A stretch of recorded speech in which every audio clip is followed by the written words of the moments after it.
नमस्कार मंडळी. आज आपल्या शेतीला भेट देण्यासाठी गावातील शेतकरी तेजराव पांडुरंग काटकर हे आलेले. तर ह्या बाजूनं रोडनं ते चालले होते आणि त्यांनी कुठं चालले होते तुम्ही?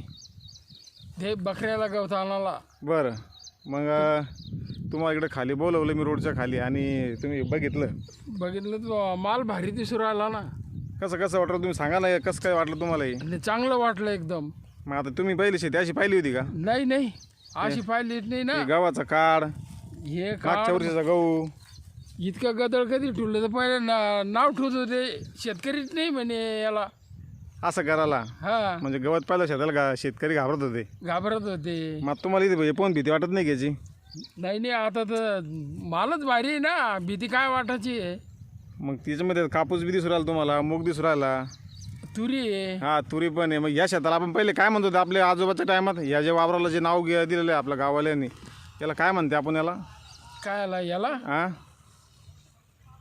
पहिलं तर असं कधी गदळ वावरा नाही, हे जे हा जो भाग आहे आपला सगळा, हे जो सगळा मळ्याचा भाग आहे, याला काय नाव काय आपल्या भागाला? काय म्हणते? खारवण. खारण खारवण म्हणते ना.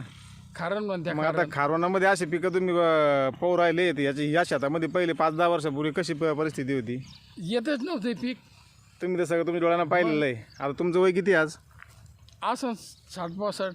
60-65 वर्ष वयामध्ये तुम्ही या रस्त्याने दररोजचे जायचे आणि दररोजचे यायचे. हा, तर तुम्ही मागच्या 2-3 पिढ्यापासून याची बघितलेलं आहे. 2 पिढ्यापासून शेती कशी होती? पडीतच पडेल राय ना गवतामुळं हे शेत. मग आता तुम्हाला काय वाटतंय पीक पाहून सनी? आता तर नादर वाटून ना. काय कशामुळे झाला असं वाटतं तुम्हाला? हा, हे कशामुळे झाला असं वाटतं तुम्हाला? कस काय झालं बाबा असं माल इतका भारी आला.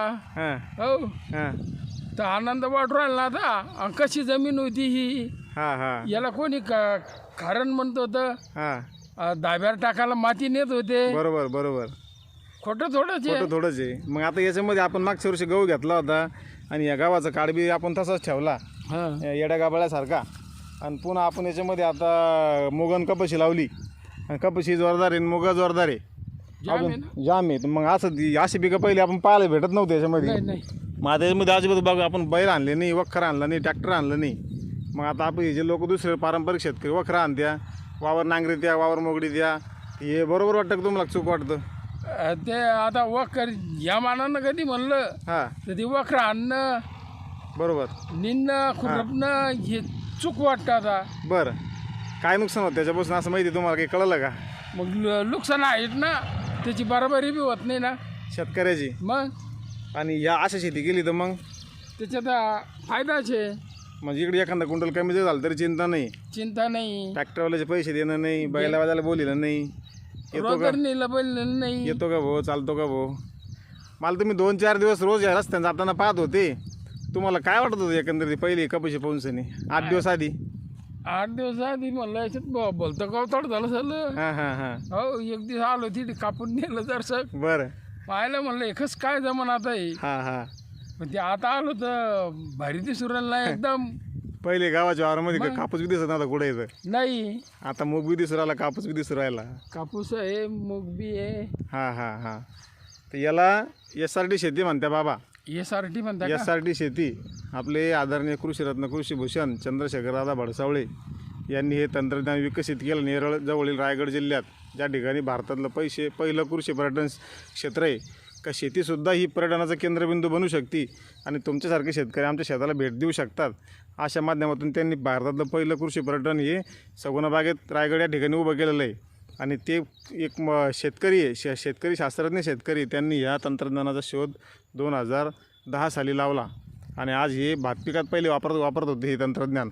परंतु आता शेतीशाळेच्या माध्यमातून आता बरेच शेतकरी संभाजीनगर जिल्हा असन, जालना असन, असे 30 जिल्ह्यामध्ये असे शेतकरी अशा पद्धतीने शेती करत्या. तर आमचा उद्देश हे आहे का बाबा शेतकऱ्याचा जो होणारा खर्च आहे हा कमी झाला पाहिजे आणि त्याच्यावर मजुराचा ताण कमी झाला पाहिजे, ट्रॅक्टरचं हे कमी झालं पाहिजे आणि त्याचा शेतीला खर्च होणारा कमी होऊन त्याचं उत्पादन वाढलं पाहिजे, असं आमचं म्हणणं आहे. त्याच्यामुळे शेतीला लोक आपल्या भेट देत्या, शेतकरी येत राहत्या. ते तुम्हाला चांगलं वाटतं की एकंदरीत? मग चांगलंच वाटतं ना. बरं, आता हे आजूबाजूचे आमच्या दुसऱ्यांनी पण स्वीकारलं या गोष्टी, याच्याबद्दल काय वाटतं तुम्हाला? त्यांनी बी स्वीकारलं तसं? आता याच्यात तुम्हाला फायदा आला म्हणून त्याने बी केलं ना. बरोबर. मग या मक्का तर गव्हाच काढताच उभा आहे. मागच्या वर्षीचा. आणि तिकडे गावळीत बी तसंच केलं. आता असं जर पाहिलं असतं तर तुम्ही तर पहिले लोक काय म्हणले असते?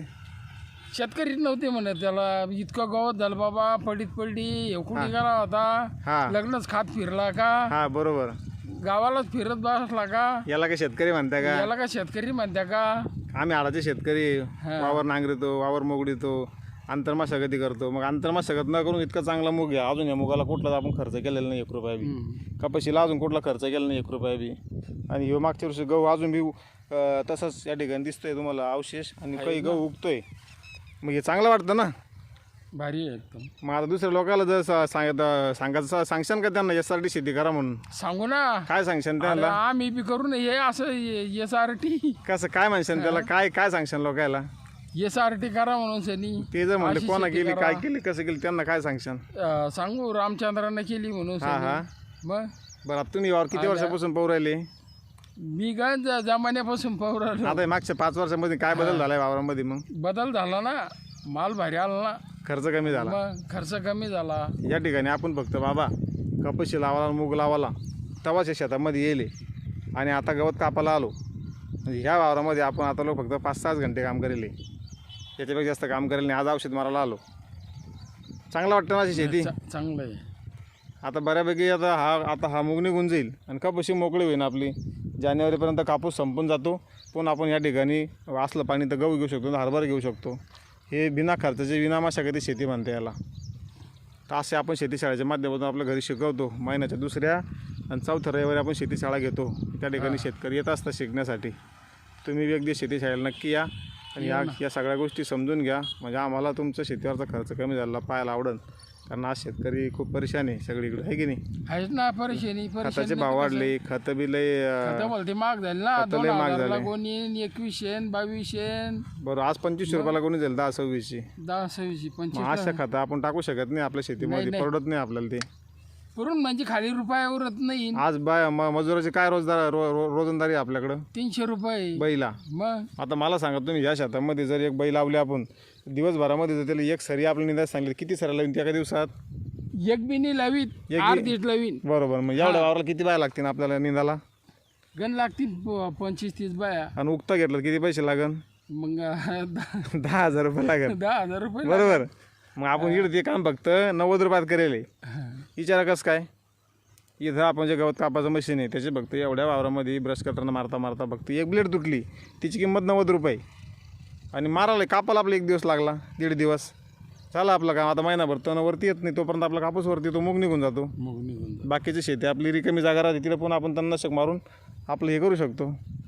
म्हणजे काय का आपण या शेतामध्ये निघलं तर आपला जो उद्देश आहे का धान्य माणसासाठी, मधला भाग जनावरांसाठी, प्राण्यांसाठी, आणि जमिनीचा खालचा भाग जमिनीसाठी, ही खरी शेती आहे. पण आपण काय करतो? कपाशी कापून कुठे नेऊन टाकतो? फेकून देतो बांधाच्या बाहेर. तर राखड लावून देतो. हां, तसं न करताना जमिनीचं खाद्य जमिनीला दिलं पाहिजे, अन्न आपण घेतलं पाहिजे, आणि मधला भाग जनावराला दिला पाहिजे. हे नेमकं शास्त्र आहे. हेच चुका आपण पारंपरिक शेतकरी करीत नाही. कारण आपल्या पारंपरिक शेतकऱ्याला मुख्य पिकाच्या वळी आणि काळाभोर शेतपाय सवय लागलेली आहे. त्याच्यामुळे आपलं उत्पादन कमी होतं आणि आपला खर्च वाढतो. बरोबर आहे का? खर्च वाढतो ना. आई एकदा कधी बेरीज केली ना, हां तर तिची रोजंदारी बी निघत नाही स्वतःची. बरं, तेव्हा ते बाहेरले जाऊ द्या. बरोबर आहे. काय साधारणतः 6-7 क्विंटल एकरी कापूस होतो आपल्या लोकांना. आणि त्याचा खर्च कधी पाहिला तर खर्च डबल टेबल होतो. मग मला किती मूग होऊन असं वाटतं तुम्हाला वावरात? तुमचा अनुभव 60-65 वर्षाचा आहे. तर या शेतामध्ये किती मूग होईल असं वाटतं तुम्हाला अर्धा एकरमध्ये? या व्हायला पाहिजे 3-4 क्विंटल. खूप झालं आपलं 2 क्विंटल जरी झाला तरी, आहे की नाही? कारण आपण त्याला काही खर्चच करेल नाही. खर्च करेल नाही, पुन्हा डबल पीक आहे ना. डबल पीक आहे, हे महत्त्वाचं आहे. खूप छान बाबांना आपल्याला मुलाखत दिली या ठिकाणी, आणि बाबा आपल्या शेतीला पाहायला आले त्याबद्दल बाबाचं पुन्हा एकदा धन्यवाद.